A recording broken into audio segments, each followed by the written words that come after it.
Avril 1962. Le Sud Kasaï face à l'exode Baluba. Un appel du Sud Kasaï. Le gouvernement face à l'urgence humanitaire. Le 2 avril 1962, à Bakwanga, le gouvernement du Sud Kasaï adresse un mémorandum poignant à la Commission des réfugiés de l'ONU. Au cœur de ce message, des milliers de Baluba fuyant des violences du Katanga. Le Sud Kasaï, bien que limité dans ses moyens, accepte de les accueillir. Une promesse solennelle portée par les autorités politiques sous la direction de Kalonji Mulopwe, les autorités administratives ainsi que les autorités coutumières. Le Sud Kasaï propose 65 centres d'accueil, dont 40 installés à Bakwanga. Mais comment transporter des milliers de réfugiés? Le gouvernement sollicite l'aide internationale pour sécuriser les voies ferroviaires vers Lubilange et Mbujimai. Chaque trajet devient une course contre la montre, une traversée vers la survie. Le Sud Kasaï lance un appel. Il faut nourrir les réfugiés. Riz, maïs, vivres essentiels. L'Organisation des Nations Unies est priée d'intervenir en nature ou en devise. Derrière chaque demande, des visages affamés, des enfants au ventre creux, des familles en errance. Le changement de climat menace les réfugiés. Le Sud Kasaï demande à l'OMS de renforcer les équipes médicales et de fournir des médicaments. Chaque fièvre devient une alerte, chaque toux un signal. Le spectre des épidémies plane sur les camps improvisés. Pour héberger les réfugiés, le gouvernement demande des tentes, un abri temporaire, le temps de reconstruire.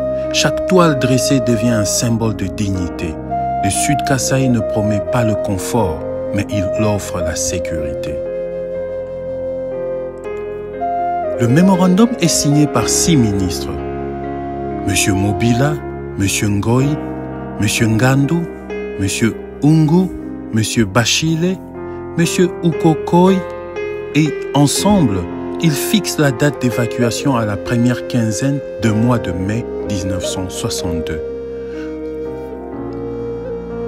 Pour ceux sans origine ethnique claire, le Sud Kasaï promet un emplacement, une décision politique, mais une profondément humanitaire. Tout d'abord, il s'agissait d'aller à la rescousse des frères Baluba qui fuient les représailles de la population katangaise, les locaux, à Elisabethville, les originaires du Katanga.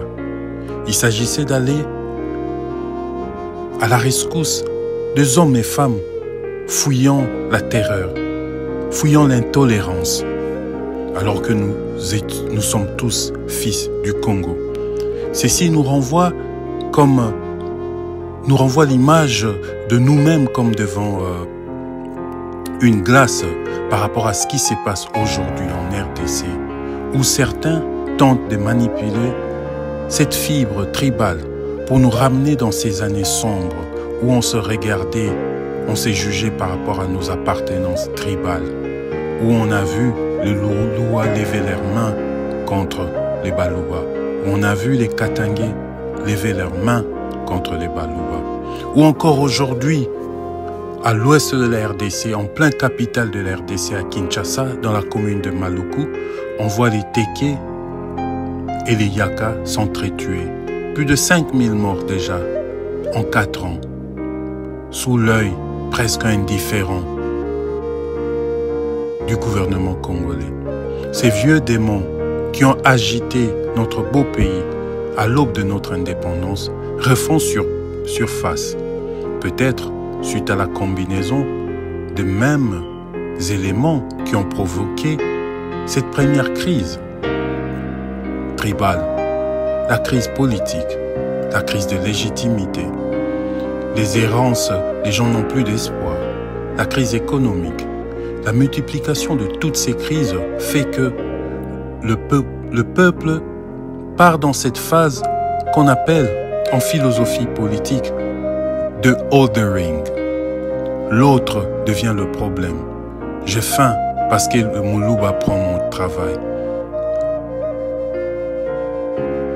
Faisons en sorte que l'unité soit notre seul dénominateur Congo. Nous n'avons que le Congo. Suivez-nous pour le reste.